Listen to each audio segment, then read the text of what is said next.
tulisan tangan Bung Karno, proklamasi yang biasa disebut dengan plat ini, kita lestarikan sejak tahun 1992 di Arsip Nasional Republik Indonesia.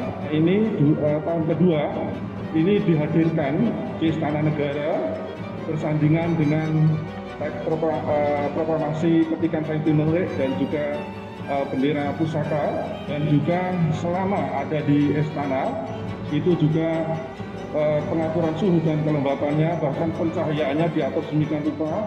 Tim Arsip Nasional bersama tim dari Setres ini tetap upaya melestarikan, mengamankan secara ketat dengan berbagai hal, standar kearsipan nasional internasional dan juga prokes ketat.